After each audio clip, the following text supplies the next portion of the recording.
السلام علیکم ورحمۃ اللہ وبرکاتہ۔ آیا صوفیہ مسجد جو ترکی کے استنبول میں ہے، آپ نے مسلسل اس کے حوالے سے 2 دنوں سے خبریں سنی ہیں اور الحمدللہ بہت خوش آئند قدم ہے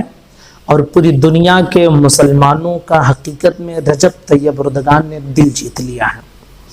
آیا صوفیہ مسجد جانتے ہیں آپ یہ کیا تھا؟ یہ اس کی اگر آپ بنیادی تاریخ میں جائیں گے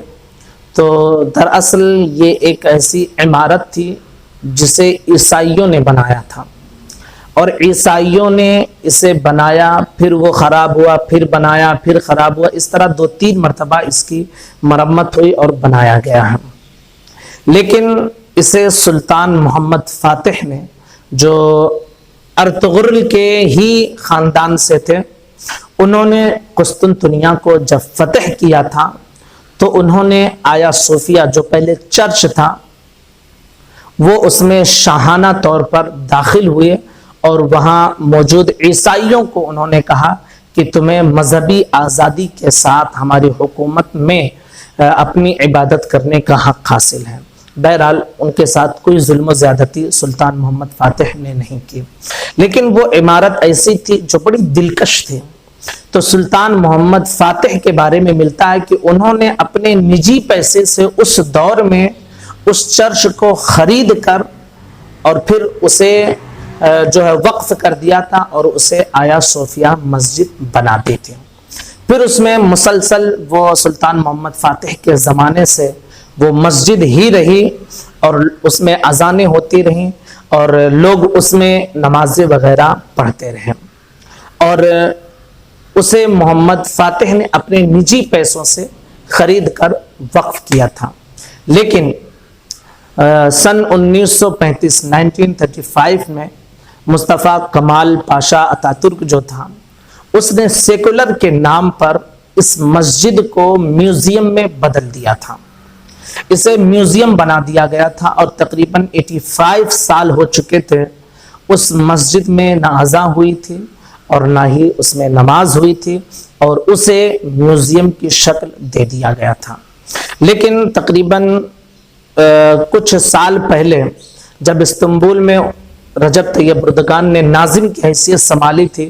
تو اس وقت انہوں نے اپنا سیاسی وعدہ یہ کیا تھا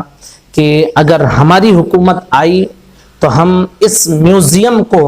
مسجد میں تبدیل کر دیں گے، اور مسلسل کئی سالوں تک محنت کرنے کے بعد اور کئی سالوں تک پوری لگن کے ساتھ انہوں نے محنت کی، اور آج الحمدللہ آیا صوفیہ مسجد کو 85 سالوں کے بعد میوزیم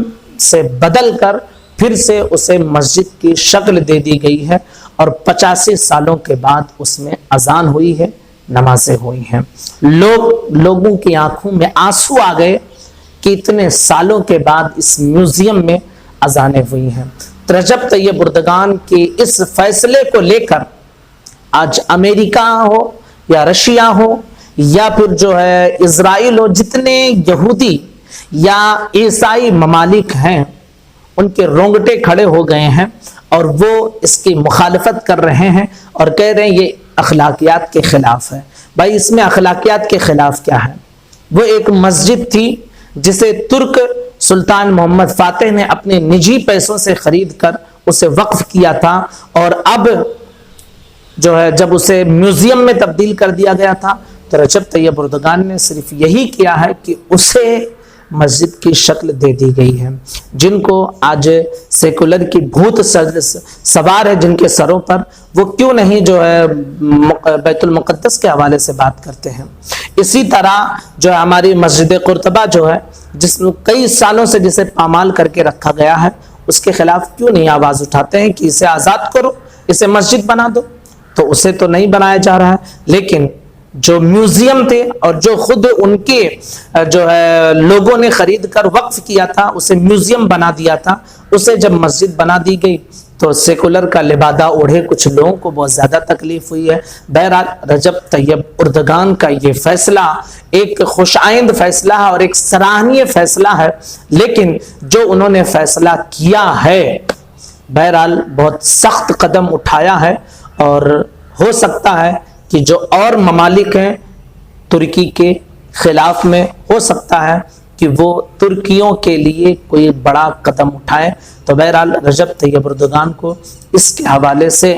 نظر رکھنی ہوگی کہ دوسرے لوگ ان کے خلاف کیا فیصلہ لیتے ہیں۔ کسی بھی بڑی مصیبت کے آنے کی دستک ہو سکتی ہے۔ تو یہ بڑا خوش آئند خبر ہے، اور جمعہ ہی کے دن بھی جو آج تقریباً 2-3 دن ہوئے ہیں اسے مسجد میں تبدیل کیا گیا ہے۔ اللہ رب العزت رجب طیب اردگان کے ان کاموں کو قبول فرمائے اور اس بندے کو مزید حوصلہ عطا فرمائے تاکہ اسلام کا وہ اور نام روشن کر سکے۔ السلام علیکم ورحمۃ اللہ وبرکاتہ۔